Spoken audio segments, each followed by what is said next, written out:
Today we're in the beautiful village of Stanton Drew, only a few miles outside of Bristol, and it's a little gem. It's the second largest stone circle in Britain, after Avebury, which hopefully you watched the video on that a few weeks ago. Stanton Drew's a lot less well known. It's an English heritage site, the same as Avebury. And yes, the stones, a lot of them are less impressive. Stanton Drew's a fascinating site. It's quite baffling, really, the arrangement. There's 3 late Neolithic stone circles. There's 2 avenues. There's a lot that's hidden from sight. And there's a group of stones called the Cove at the pub here. The purpose of the cove, these 3 stones, has eluded archaeologists. It doesn't seem to be a burial. It doesn't seem to be an obvious type of ritualistic architecture. But they've been put here deliberately on the far side of the village from the main field. And our ancestors, simple as we might like to make them out to be, weren't that dumb. There was always a purpose. That purpose has been lost to time. But they're here for a reason, even if it's to call in at the Druid pub for a swift pint while you think about it. And you can even have a pub lunch on the benches next to the cove. The main field, there's a £1 fee to enter that you put in the honesty box. I have to say I didn't see a lot of honesty going on when I visited. But you walk around and these 3 circles of different sizes, seemingly unmatching. Some stones are laid down, some are standing. And one has to think that it's a bit like Stonehenge and Woodhenge, where the modern thinking is that the wood henge represented the living and the stone represented the dead. There's an alignment with the sun, but there isn't an obvious heel stone the way there is at Stonehenge. And it's very hard to interpret, but it's a fascinating spot to stroll around. These aren't just dumped by glaciers. These stones have been dragged here and positioned with skill and thought and an understanding of the sky, the movement of celestial bodies, so that they can align ritualistically with periods of the year. But there's probably not enough of them left to be very clear exactly how that happened and exactly what was trying to be achieved. There is an avenue down to the river, but again, it's not as obvious as the avenue at Avebury. If you've watched the video where we walk down the avenue, it's much less clear here. But it is a beautiful spot. It was a very clear sunny day with sweeping clouds, and people were just laying next to the stones, having a picnic, watching the clouds roll over, and probably not thinking about the history of this place. There was a geophysical survey here in 1997, and from that they can tell that the Great Circle, which is the largest of these 3 circles, was in the centre of a massive henge, because henge is the ditch around the side, and it was 135 metres across, with an entrance from the northeast, and then a circular series of 9 concentric rings with buried pits were discovered. It's possible they held wooden posts.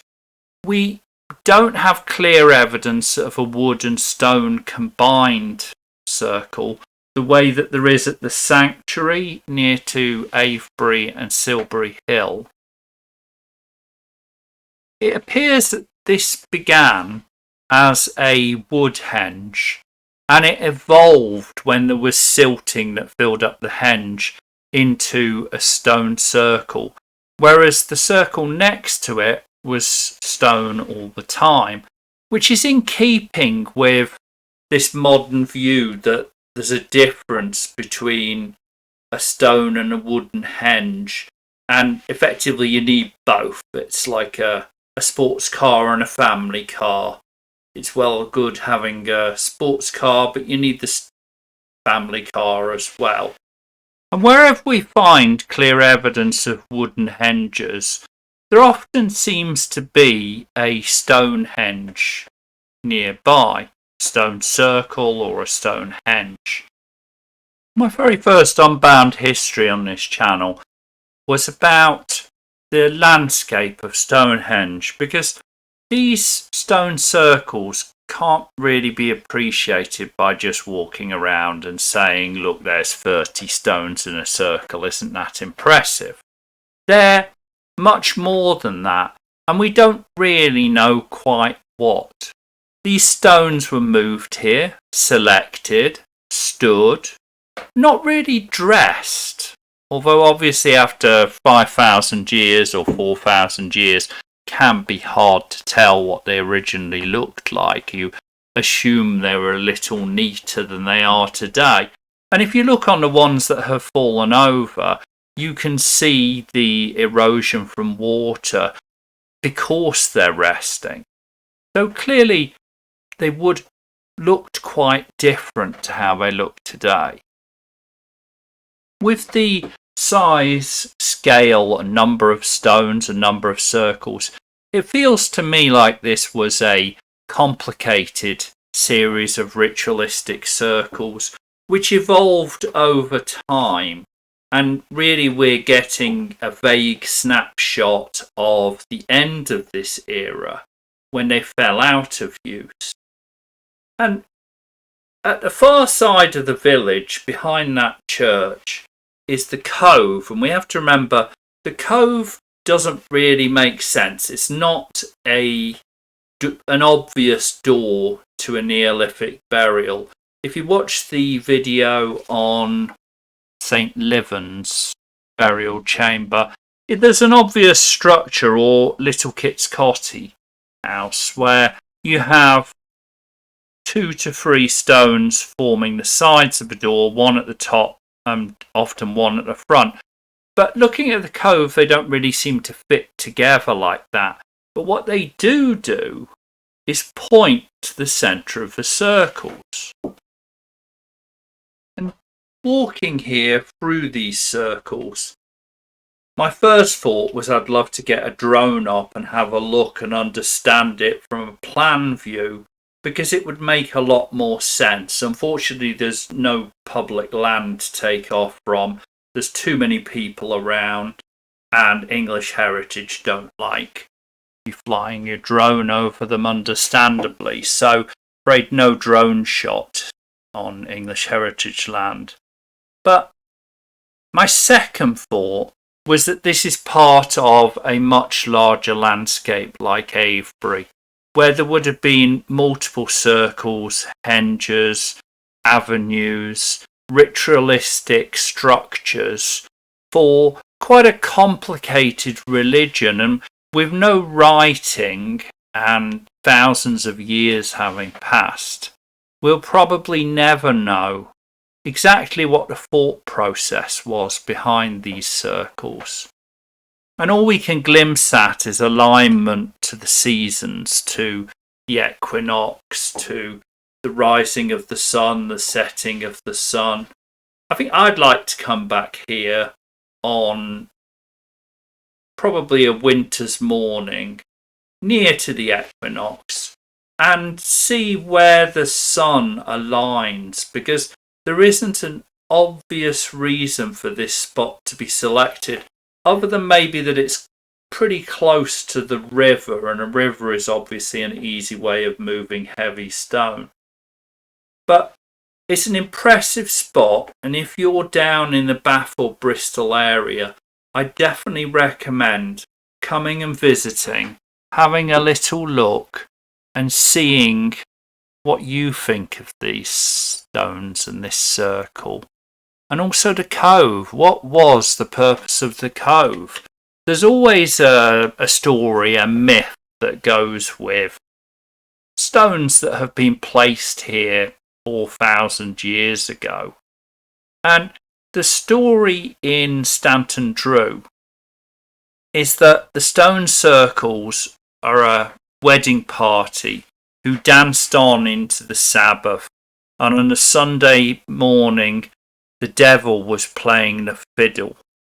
He tempted them to dance on, and they were punished by being turned to stone.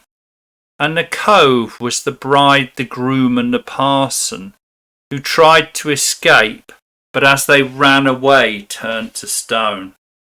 Well, that's probably less realistic than my interpretation of the stones, but there's certainly a lot that you can't really understand. You could say they're enigmatic.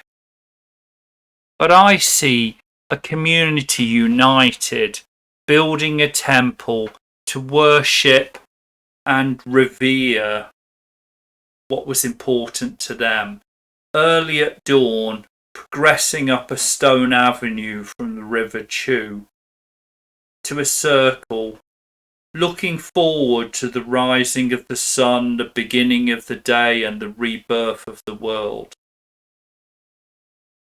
Maybe that's less realistic than the devil playing the fiddle, but that's how I see it. So I'd say please subscribe and do come back for more Unbound Histories. We're going to be visiting a couple of burials just outside of Cardiff, which are very interesting and probably much clearer than this.